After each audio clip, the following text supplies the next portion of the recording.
the actual product and your token are two different products, right?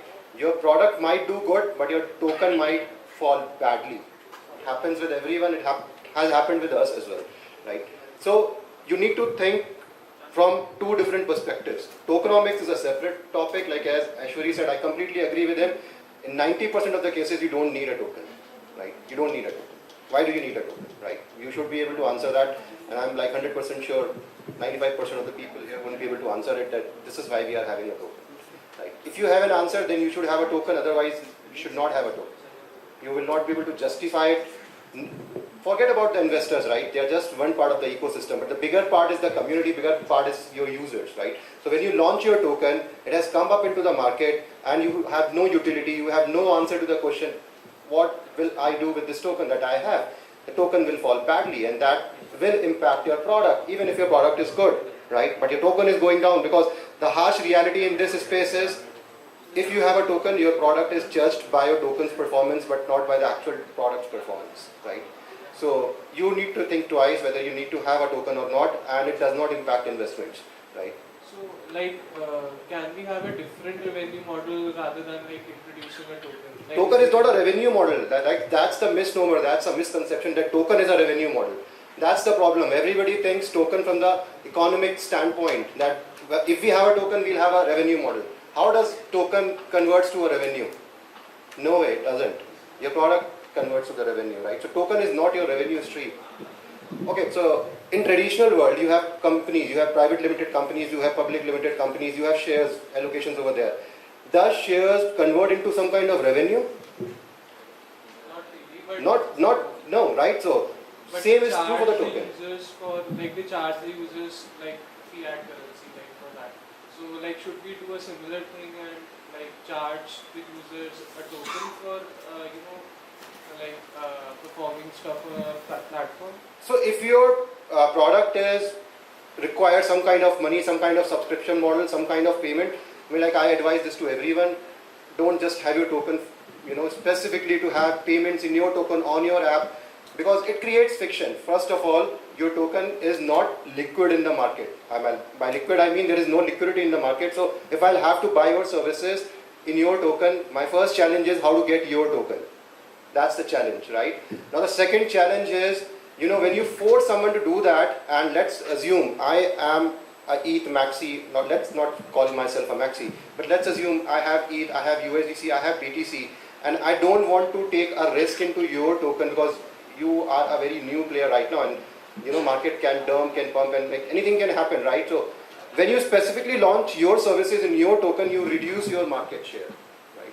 Now very specific set of people will buy your services, and let's assume you are doing that specifically in ETH, in USDC, or like some bigger liquid tokens out there. Then you open up your market.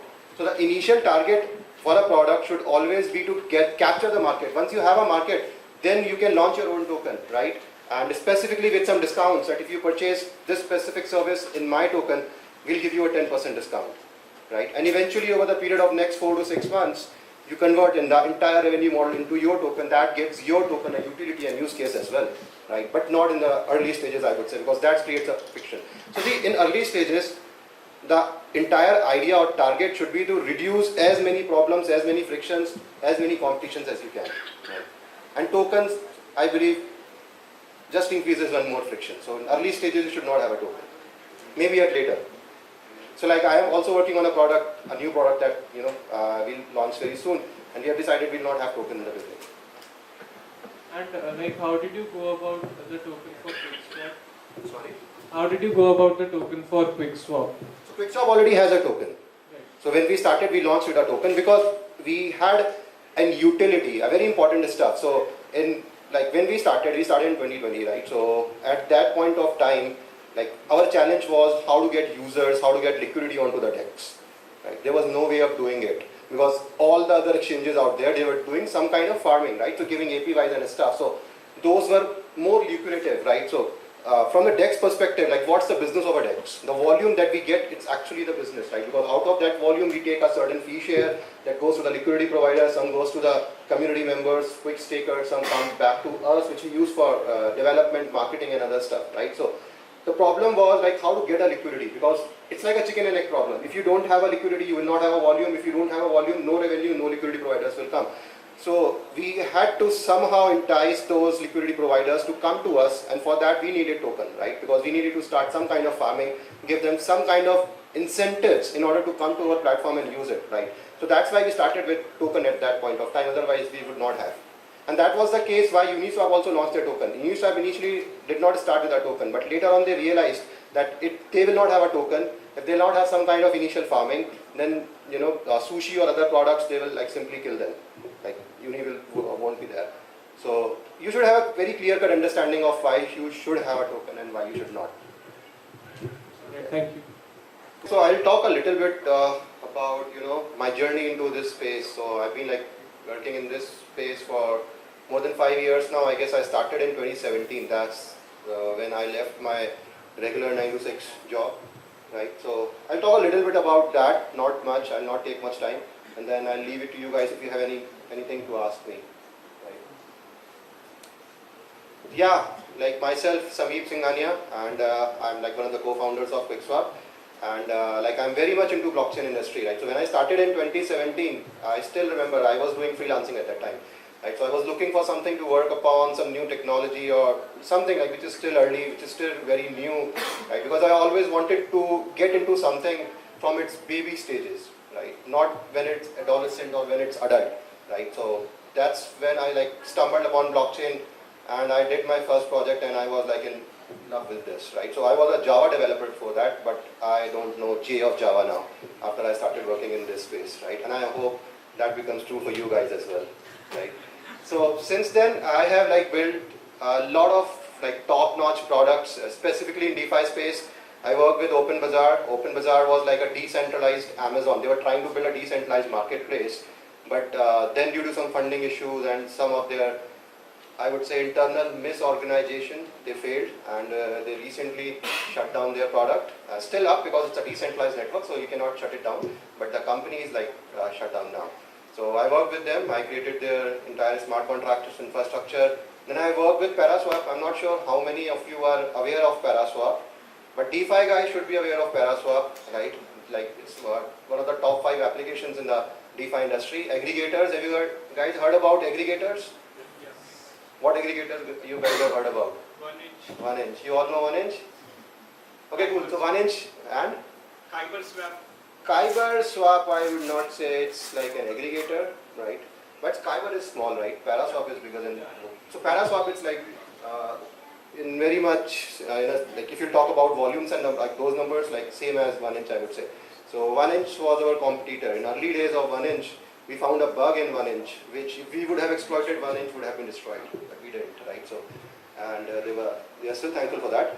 And then you guys all know, working with QuickSwap, started QuickSwap. Yeah, so I'll like talk more about the journey of QuickSwap, right? It's very interesting actually, right? So QuickSwap was started in 2020, right? So everyone knows about that. But how QuickSwap started? That's important to understand, right? So okay, so anyone following this space since 2020? You're following this space since 2020, okay. So in March 2020, right, when this COVID shit started happening, that was the time, I guess, Ethereum prices, okay, so another thing, like right now this entire blockchain space is actually run by crypto, right? It's actually run by how the crypto markets perform. A lot of things are right now decided by that particular factor. That's true. Right? You cannot say no, it's not true. It is actually true. So yeah, so in March 2020, I still remember the crypto prices. I'm not sure about other tokens. I never used to follow other tokens, but I used to follow ETH. So ETH was at somewhere around 70 or 80 US dollars. And at that time, the transaction cost on Uniswap on Ethereum was somewhere around $1 or so, just $1 or maybe 70 cents at that time, because gas prices were low, ETH prices were low, so overall transaction cost was very low. So everything was working like a fairy tale story for Ethereum, Uniswap. But then this market and this industry started getting some traction, right? And as we all know, Ethereum or any blockchain has certain limitations. It can only process X number of transactions per second or per block, right? Beyond that, it cannot. So Ethereum suddenly started getting more than that X number of transactions, right? So that basically increased the overall transaction cost because it increased the gas price, right? And with all that activity happening in the ecosystem in the space, because of the COVID, everything was shut down, right? So people were looking for new investment opportunities, new stuff. So BTC, like everything was like skyrocketing at that time, going up, like up the roof, right? So Ethereum prices started going up, transaction costs started going up because of gas prices and ETH prices going up. So overall, which was like 70 cents in March, started going up. It was now $1, right? The other next day it's like $1.50, $2, $3. So it kept on increasing at that time, right? So, and I think in July or August, Ethereum was somewhere around $400 US, which was $70 US in March, right? So in July, August or September, somewhere around that time, 400, $500 US. So suddenly the transaction cost was exponential compared to March, right?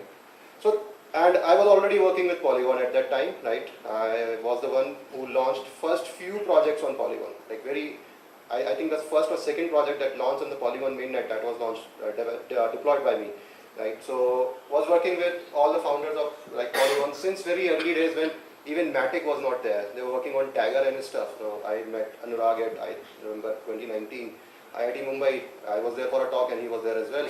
So I was working with them, right? Developing some products. So we used to have a regular talk, me, Sandeep, especially with Sandeep, right? So that's when we realized, that this particular Ethereum ecosystem, it's going to shoot up. Everything will be so expensive that only whales, you guys understand what when I say whales, right? So only whales or big players who have a lot of money in their pockets, they will be able to use this application, but not people like us. If I'll have to pay, let's say $10 US for a transaction on Uniswap, let's say I'm doing a $100 transaction on Uniswap and I have to pay $10 as a gas fee, that defeats the whole purpose of blockchain. Blockchain was there to reduce the overall transaction cost, but that was not happening on Ethereum anymore because of increasing transaction cost, right? So that is something which we realized in June, July, that this will keep on growing up. It's just $400 US now, but it can go up to $2,000 US. Gas prices, I think at that time was 2 or 3 GUI, right? And we assume that it will be up to at least 100 GUI looking at the current volume, transaction volume I'm talking about that Ethereum is getting. And when that happens, nobody will use Ethereum. Ethereum will only be used to process large transactions or settle transactions. The major activity will start happening on layer 2s, right? That is something which we realized early on, right? And at that time there was only one layer 2, Polygon. There was no other layer 2 solution at that particular time, right? There was one more, Loom Network. I'm not sure how many of you heard about Loom Network. There was Loom Network as well. But then the business model of Loom Network was a failure, right? So that's why, another thing, like I was listening to you guys, experts talking about, how to create a pitch deck and stuff. But one thing is very important when you develop a product, you should have a business model, which is lacking in crypto space. Nobody thinks about a business model. Nobody thinks how we will generate a revenue, how we will survive for the next 2 years, how we will survive in a bear market. Nobody thinks about that. Everybody wants to live their life happily on investors' money. Investors give money they used to give money very easily in this space without looking at what this product is doing and what the revenue model is going to be, right? I haven't seen a product which has received a good funding and has a very good revenue model, right? So, but they should have a revenue model, right? That's like, we were in a call with Mark Cuban. You guys know Mark Cuban, right? We were in a call with Mark Cuban and he said, everyone in this industry is missing one thing, and that's like business model. Nobody thinks about a business model. And the problem is, and why this problem is there, because a lot of products which are being built in this industry are built by developers. This is still developer first industry, I would say. A lot of stuff is either being built by mathematicians, cryptographers or developers. And these 3 categories, they do not think about how to generate revenue. They only think about how to generate good code, but they do not think about how to get money out of pockets of the users or how to survive, right? That's something which BD guys, sales people or other people think, and they were not there in the industry at that time. Even right now, there are not much experts, of that particular field in this space. So that's the problem, right? So, but yeah, so that's why Loom Network failed. But Loom Network came before Polygon. They were stable, right? They were doing good. Like I had an application over there, but they failed because they never had a business model. So they had to shut down their operations. That's why it's very important to have some kind of revenue generating stream coming from your product, not from your token. You should not think my token was $1 today, 10 days later it's $1,000, I have generated a revenue of $999 US. No, that's not your revenue. Okay. So you should have a revenue model. So that's why Loom Network failed. So me, Sandeep, we discussed this and we realized that layer 2s will go up and Polygon has a great chance of going up because it's the only layer 2 available right now. No other solutions was there. So the first thing, whenever you go to a blockchain, even you guys are building products, you will deploy your products, and I'm sure, like, even if everybody says don't deploy a token, most of you will still deploy a token, right? You will do that, right? It's a like human mentality, and sometimes like greed plays a bigger role than the other stuff. So you will deploy a token. So now when you will deploy a token, you will need a place where that token can be traded. That I can exchange a token, right? Or I can buy a token. Otherwise, like no use case of token, nothing, right? If I cannot trade it somewhere, where do you now when you deploy a token, it's a new token. Where do you think you can get it listed? On these centralized exchanges, nobody will list you. Nobody, right? Forget about Binance, Coinbase, even the smaller ones, babies, they won't list you, right? So the only place where you can list your token is a decentralized exchange because you do not need any listing over there. You can simply go over there, create your market, create a pair, it's done. People can start trading your token on that particular DEX. So that's why we realized whenever these new products or migrating products, when they'll come to Polygon or Matic at that time, they will need a DEX. The first requirement is a DEX. DEX is like an infrastructure. I do not think of it as a product. It's like from our journal product, it's more like an infra product. It's an infrastructure requirement. If DEX is not there on any blockchain, that particular blockchain will not survive in blockchain space because everybody has a token and they need a place to put their token up. So that is something which we realized that yeah, this is going to happen. So why not set up a DEX on Polygon, on Matic, right? And it's a great opportunity. So we started working on that. Then we realized, okay, so should we create a new DEX, altogether a new technology, something of that sort. But then we thought, if we'll do that, we'll have to put up a lot of time and effort, a lot of money into it. At that time, we had no money. So a lot of money into audits, a lot of money into development, a lot of time as well, right? So because developing a DEX is not a day's task. You put a lot of energy into it, right? And then as well, you're not sure whether this is going to work or will it have some problems? Will it be hacked, right? You do not know that. Even after great audits, even after you get an audit done by the biggest auditor of the world, you are still not sure. You can still get hacked, right? So then we thought, why not deploy something which is already there in the market, which is already better tested. All the biggest black hats have tried hacking that particular protocol, but no one succeeded, right? So let's use that particular protocol. It's a beauty, right? We love Uniswap, it's a beauty. So we picked up Uniswap V2 and we deployed it on Matic. Now there were other problems as well, a lot of other problems because Matic had no infrastructure at that time. Virtually nothing was there on Matic. Even RPCs wouldn't work, right? So we set up a lot of our infrastructure, RPC nodes, Graph protocol. I'm not sure how many of you know about Graph protocol. So Graph protocol was not there. We set up our own Graph infrastructure and like everything that was required to run a DEX, right? It was a pain in the ass at that time, but yeah, you have to do that, right, in order to succeed. There were other DEXs as well, Define, if you have heard about Define. So Define came before us, right? Before us on Matic. They were the first, I think, first or second exchange. There was another exchange called Matic Swap, but they did not take the pain to solve everything because when you develop a product, this is my like personal learning. It's not only about launching that particular product, but you have to have supporting applications as well. Otherwise, if it's only a DEX and I can only swap, I cannot do anything. I cannot see analytics over there. I cannot have farming over there. I cannot have a better routing protocols over there. Then nobody's going to use your DEX because it does not have a supporting infra or supporting applications which is required to make it a success. And that was missing with those exchanges which we solved. And that's why we succeeded in a better fashion than those exchanges, even they were the first. They had the first mover advantage, but we took that advantage from them, right? Just because we completed the piece of puzzle, right? So my learning basically was, you develop a small, but you complete the entire user journey. The journey should be completed. If it's missing a piece, then there is no point of doing anything, right? So we did that, right? So that's when we started QuickSwap. Early on, I guess in October 2020, we officially launched it, and I told you why we launched token as well, right? The idea was to get the liquidity. Without token, I'm not sure how we would have gotten the liquidity the way we have right now. We had before this bear market, this cycle and stuff. We had more than $1.5 billion in total liquidity, right? We had more than $1 billion volume, per day volume I'm talking about, right? So, and at one point of time we were unicorns. The total value of Quick Token was 1.6 billion US dollars.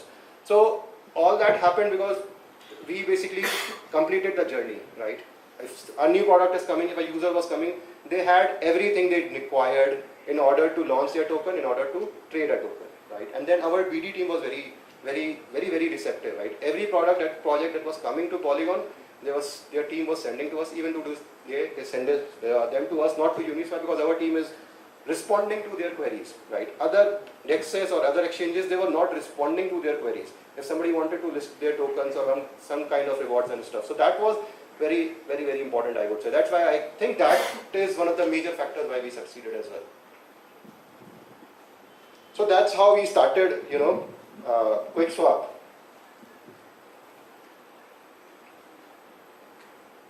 So these were the early struggles, I would say. Lack of liquidity, then user adoption, high token price, low supply, right? So I still remember in first few months, we launched in October, and until first week of January, we just had how much, I guess 300,000 US dollar in liquidity. Daily volume was just 10,000 US dollars, and I was very worried about, that what the shit is happening, and nothing it is going the way we thought will happen. Am I fine without the mic as well? Cool. Right. So there was a lack of liquidity, user adoption, high token price, low supply.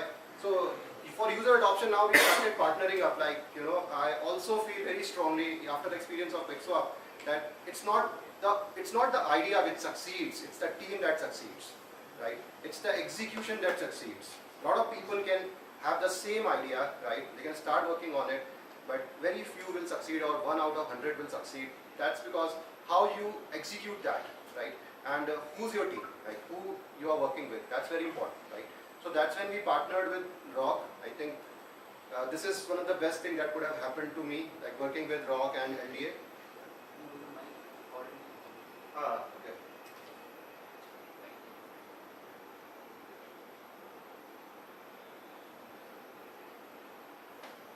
How to turn it on?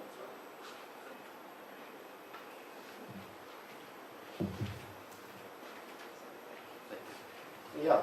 So team is actually very important to understand, right? You should be able to gel up with the people that you are working with. If you want to work long term, and if you want to build a big product, right? So team problems doesn't come up in the early stages. It comes up when your product goes big, right? Now everybody wants to get a share of their pie, even without doing anything, right? And that has happened with us as well. So in one of the cases, right? So that's when we partnered with Rock and LDA. I would say LDA is the best marketing agency in the world right now for crypto. I haven't seen anyone else doing what they do and what they are capable of doing, right? So we partnered with them to get the user adoption, to get the word out that QuickSwap is there. Then Polygon also helped us a lot, because in a way, the success of Polygon and QuickSwap were entangled to each other. If we succeed, that means Polygon is succeeding, and if Polygon succeeds, that means we will succeed, because everyone coming to Polygon will come to us. And that happened, and that still happens. Lack of liquidity. Now this is the biggest problem, because without liquidity there won't be any volume. Without volume there won't be any liquidity, right? It's a chicken and egg problem. So how do you get it? So for that we started running farming campaigns. So there were some projects, big projects, who were coming to Polygon at that time, early stages.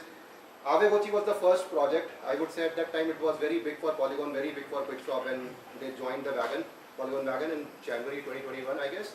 So we ran a very massive liquidity mining campaign for them. At one point of time, we were giving them 1,000 quick per day, right? So 1,000 quick per day, it's a huge number, giving to just one project. Right now, we just give 200 quick per day to the entire farming, right? And at that time, we gave 1,000 to just one project, right? So we did that aggressive farming with these projects so that we get a liquidity, we get bear whales, we get people come on board QuickSwap, provide liquidity, because we knew once we will have a liquidity, we will have a volume, and once we will have a volume, the fees will be generated, and that should self-sustain the DEX. Farming is not sustainable long term. I would say farming is just bootstrap your product, just to get the initial early bump, I would say. But if you'll have to build a revenue model, then it should be in a way which is independent of token. So that's why, like I always say, token should be independent of your revenue model. You should not depend on the token, right? So in case of DEX, it's the volume, that's the revenue model of the DEX. If you like specifically talk about the DEX, right? So we have been working on getting more volume, right? Since day one, even to this day we are working on how to get this volume up. So this is a later problem, I'm not sure why it's there, but high token price, low supply. Let's not talk about token, because the more I talk about token, the more you guys will be, encouraged to do a token, right? So I don't want to do that. Is this slide number 5? This won't work.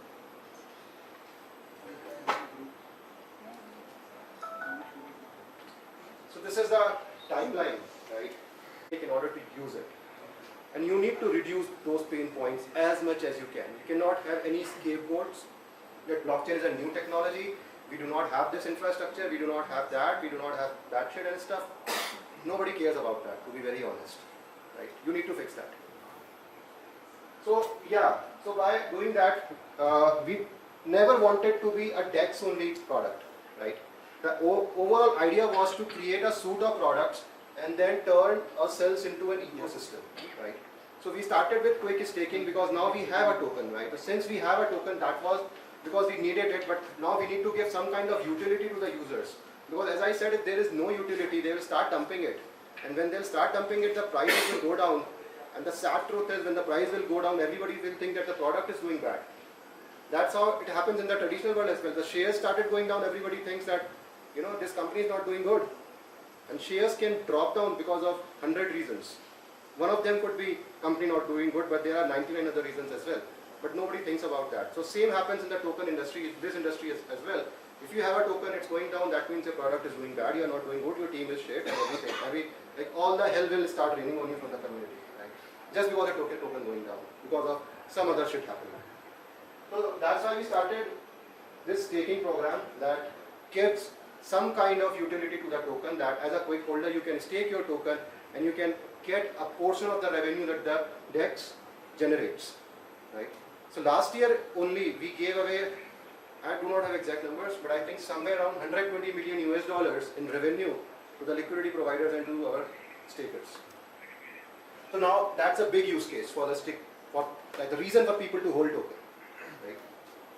Now Aave comes to Polygon 2021, that was again good. Aave came to Polygon. When these big projects, when they come up, they bring a lot of new eyes to the entire ecosystem. So when Aave came, a lot of new eyes, new whales came, new products came, because now they got to know about Polygon and QuickSwap. So when they came, we got a lot of traction. So that was like again one of the turning points. Nobody mentioned it, but somewhere in between SushiSwap came in as well. You guys know SushiSwap, right? One of the biggest competitors, I would say. But yeah, nice guys. Even Uniswap guys are like nice guys. So yeah, they came, I think somewhere in between, after April or something. So when they were coming, like everybody was like, I was giving interviews to a lot of magazines and like, TVs and stuff, and everybody was asking, they are coming up, they'll kill you, everything will happen, all the bad things will happen to you in the world. But we were like, this is not going to happen, right? So when SushiSwap or when these big protocols come, it's actually good for the ecosystem, it's actually good for us, because right now, there are only plenty of people who know about QuickSwap. But when SushiSwap will come, the SushiSwap users will also get to know about QuickSwap, right? They'll see what we are doing, what suite of products we have, what kind of farming we have, and what kind of APIs we throw away, what kind of numbers we give away. And then we were sure they will come to us and they'll not use Sushi. And that actually what happened as well. SushiSwap came onto Polygon. In initial days, they were higher than us in volume and liquidity, because they use us. When they came, the first thing was like even if you will go to a platform because of a certain product, you will start using it on day one, because you don't know about other products over there. But when you explore the ecosystem, you get to know about other products, and then you realize why am I only using this? Why am I not using this? Right? And that's when the shift started happening, right? And then everything is history, right? So we completely beat them off, right? And we were doing really good on QuickSwap, and nobody was talking about Sushi at that time. In 2021, Mark Cuban praised Polygon and QuickSwap, right? So we were working very closely with Mark as well, having a lot of calls. He was like actually helping us to improve our UX, to help us think from the perspective of how to generate a revenue, not just Like he actually taught us that it's not a product, it's not just your college project that you have worked upon and you are proud of. It won't survive if it doesn't have a business model or if it doesn't have a revenue model. That is something which I would say he taught us, or he taught me on a call we had. So July we got listed on almost in July August we got listed on all the major exchanges. Our token basically Binance, Coinbase, I guess QCoin, Crypto.com, and what else? Gate.io. In India we are listed in WazirX, and we will be listed on CoinDCX. Ascendex we will be listed very soon. I mean, like any big exchange you name, and I guess we are already there, right? And that happened without us going to them. That was the important thing. We didn't go to these exchanges, to Binance, to Coinbase, that guys please list us. They came to us that we want to list you, right? So we got listed. We had no market makers. Do you guys know about market makers? Market makers, right? So I guess there are only very few projects in the entire blockchain industry which do not have market makers and are still listed on the top exchanges. I think one of them is BTC definitely. I guess Ethereum does not have any official market maker. And I guess the third one is QuickSwap. Apart from that, I haven't heard of a project which does not have a market maker and is listed on these platforms, right? So we have no investors, we have no market makers. In early stages, we had no advisors, no one on board. Polygon used to advise us, like we work very closely with them. So like we think we are the part of Polygon team and they are part of our team. So it's no question of them being the advisors. But apart from that, apart from the family, we had no advisors. Even to this day, we only have one official advisor who is Sandeep Nelwal of Polygon. Right, I guess he joined when he joined us. Maybe in the next slide. So he officially joined us as an advisor, right? Apart from that, we had no advisors, right? So it was all organic growth, right? Which we were able to do without any investors, without any market makers, without any advisors, without any influencers, nothing, right? We never paid an influencer in our early stage, I would say, right? Never paid anyone for that. So basically it proves you can do it, right? If you have that particular energy, if you have that enthusiasm, you can do it without investors as well. You can do it without market makers as well. And that's a good thing to do, right? Because that's my perspective. But when you don't have an investor, right? It has pros and cons, right? But when you don't have an investors, you can work freely. But the benefit of having an investor is they give you a lot of connections. Apart from the money is just one thing, right? But the investors give you connections. They give you access to markets, they give you access to people which you will not be able to have if you don't have these people alongside you, right? So there are pros and cons to having an investor to not having an investor. But it worked well for us for not having an investor. It worked very well from the community point of view, right? Everybody was like so praiseworthy to us. You guys have no investors and still doing good and a lot of stuff. So worked well for us, but might not work well for you, right? So you have to take that call whether you want to have investors or not. So this is the entire, I would say, the journey so far. Chainlink integration, we are on Chainlink as well. Sandeep joined us. Beta launch of new UI. We changed the UI because, as I said, you have to improve the user experience. And one of the biggest problem in DeFi is nobody thinks about user experience. Everybody is still using that shitty interfaces and stuff, right? Which only a nerd can use. If I'm a new person, I don't understand much about crypto and DeFi, I will not be able to use the interfaces. I need to understand what liquidity is, what slippage is, what price impact is, right? And if I do not understand that, let's assume I put 50% slippage and I lost a lot of money now because I don't understand those terms. Stuff. So we tried to remove all those stuff from our new UI. It looks pretty slick now, pretty cool. I mean, like we have got a lot of positive feedback that this is one of the best interfaces designs that has happened in the DeFi so far, right? So pretty cool. So that's what we did. Then we did partner with Celsius. All of you know about Celsius, no? Right, Celsius? Yeah. So we partnered with Celsius as well when Celsius came onto Polygon. By partnering, I mean we launched a massive liquidity campaign for them, liquidity mining campaign for them because they brought somewhere around 300 million US dollars, right, in liquidity to us. But then it was working fine, but then they failed. So we ended that particular partnership with them. And yeah, we did a token split, again not talking about token, in March 2021. Then hack happened, so everything was working very fine in the journey. No bad phases so far, apart from sometimes the liquidity going down, volumes going up, competitors coming up, Uniswap coming up. I think I haven't mentioned Uniswap. Yeah, because Uniswap came in December, that's why we are not yet there. Okay. So a lot of stuff happened, but we were never hacked or something. Technology perspective, nothing bad happened to us until this day. We hit 2021.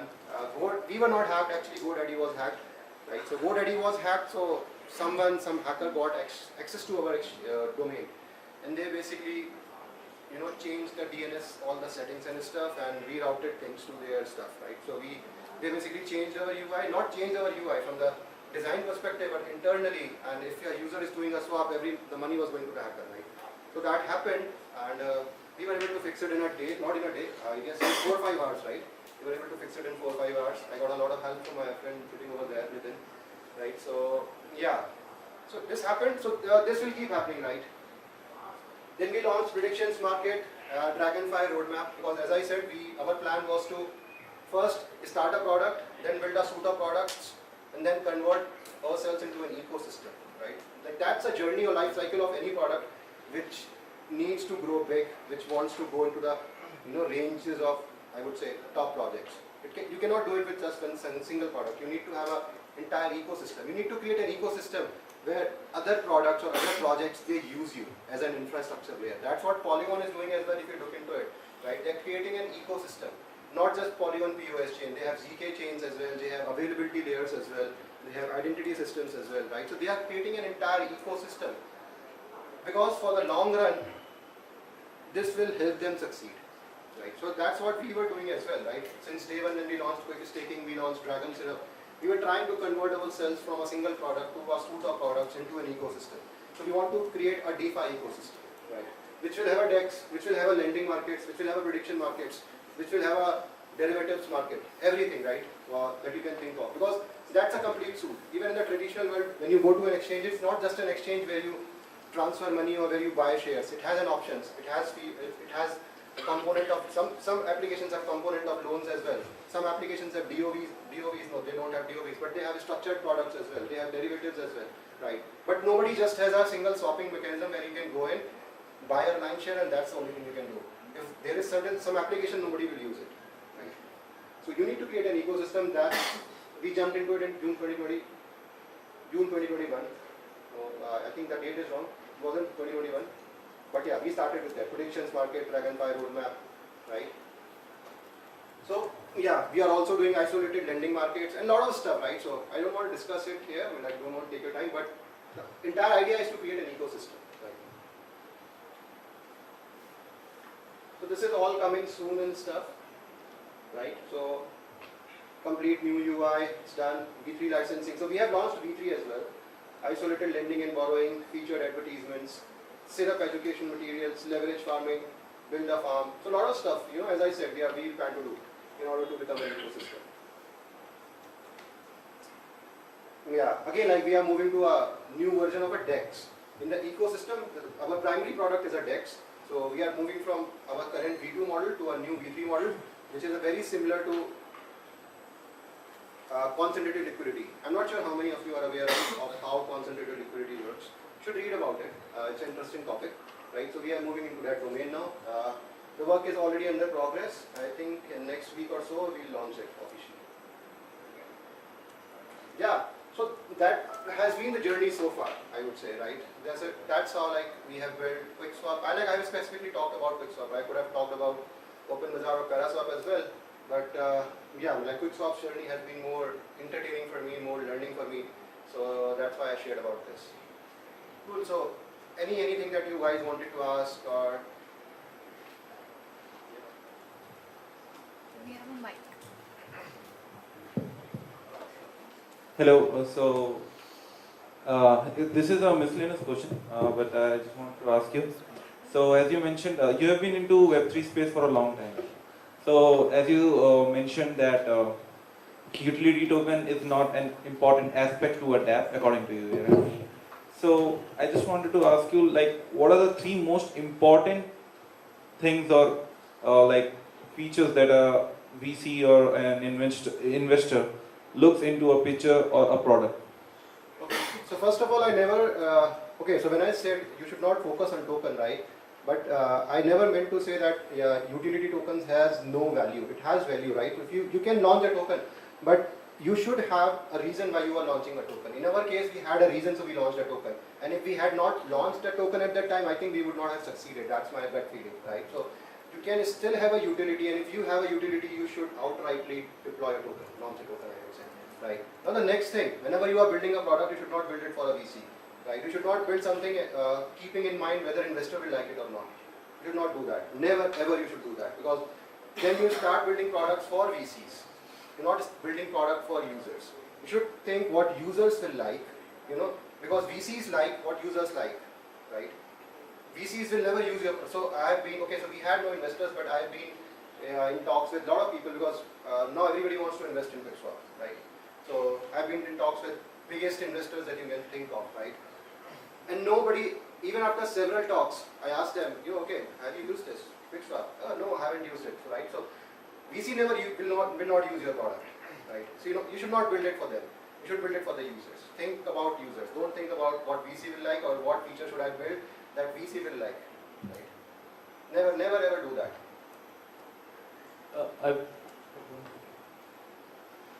Okay, so one question that I have, that you never raised from VC, you raised from community. So what are the advantages and disadvantages of raising from community? And my second question is that if we launch, I know you already advised us to not launch a token, but if we do that, what are the things that have worked for you? Like what are the things that would, like I want to keep the speculative people away and just want to raise it from the community who actually believes in the product? I said, whatever advice I give you guys, you'll still launch a token. That happens, right? And that's not bad. But okay, so I said we never raised a fund. Either from the community or from the investor, we never raised a fund. We never raised funds from community as well, right? We never sold a single token, right? So QuickSwap is listed, so QuickSwap is listed doesn't mean we sold a token, right? And that's why we were very easily listed. We had no investors. We had nothing, right? So we never required any kind of legal so when you get listed on an exchange, right, they'll come to you and they'll ask several questions. And one of them is to get some kind of legal documentations proving around token is a valid token, it's not security and a lot of blah blah stuff, right? But we never had to do that because we never sold a single token. So we never sold a single token to an investor, to a community, to anyone out there. Never ever, right?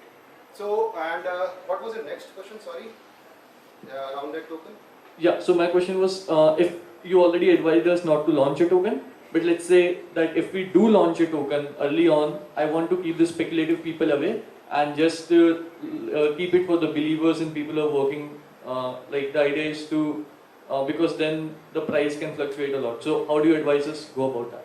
I mean, see, if you're publicly launching a token, you cannot keep speculative people away. There is no way of doing that if you have launched your token in the market, right? Because if somebody can buy and sell it, you cannot stop anyone from doing that, right? If you want to do that, maybe you can have some kind of internal agreements, right? Some kind of safe, not safe in this case, SAFs, right? Where do not actually give tokens to the people investing in your product, right? You give it into the future agreements or in some kind of vesting contracts. That's how you launch it, and you do not officially launch it on any DEX, or you do not give people a place to buy a token. If you don't do that, it's hard to sell your token. When there is no so we did that in initial early stages. Another good thing that we did, we never provided any liquidity to any exchange. We never did that. A lot of exchanges ask, you need to provide a liquidity. That's what market makers do. You need to set up both sides of the books. You understand both sides of the buy and sell side, right? We never did that. And the reason being, we never wanted anyone to sell. I understand that nobody will be able to buy as well, but the bigger thing for us, okay, so Quick is an altcoin. 99% of our tokens are altcoin. And the biggest thing for an altcoin is we should not see a buy pressure, sell pressure, right? Because as I said, if tokens going down, people think product is going down. So we realize if we will not provide liquidity ourselves, and when market is not that liquid, nobody will be able to sell huge amounts, even if they want to. As simple as that, and that happens with us as well. So if you want to do that, you need to do it intelligently. Either don't list on any DEX or stuff. If you are doing it, provide a very minimal liquidity, so that even if somebody wants to dump a huge quantity, they will not be able to do it because there is no liquidity in the market. So didn't investors jump on that opportunity? How come, right? You do not give away investor tokens right away. There are some lockups, periods, vesting and stuff. It's not like I give you $1 million and you give my, let's say, 100,000 tokens to me the right away on day one. That's not how it works. There will be certain lockups, 12 months, 6 months, whatever you guys agree upon, you and the investor. And then you'll have a vesting period. So even if the investor wants to do that, they'll not have a token. Tokens are still locked up. Yeah. Great. So, folks, we'll have to wrap up the Q&As here since we're a little short on time. And thanks a lot, Sameep. I'm sure our fellows have some key takeaways, especially if they're building in DeFi. So, I'm sure you'll be around if you want to have a discussion. Yeah, I'm still around. So if Yeah. you want to ask anything, you can. Yeah, so we still have 10-15 minutes before lunch begins. Then we'll resume at 6 p.m. So you can build or come use the monitors at the back of the hall, whatever you want to do. And please take a seat, Sameep.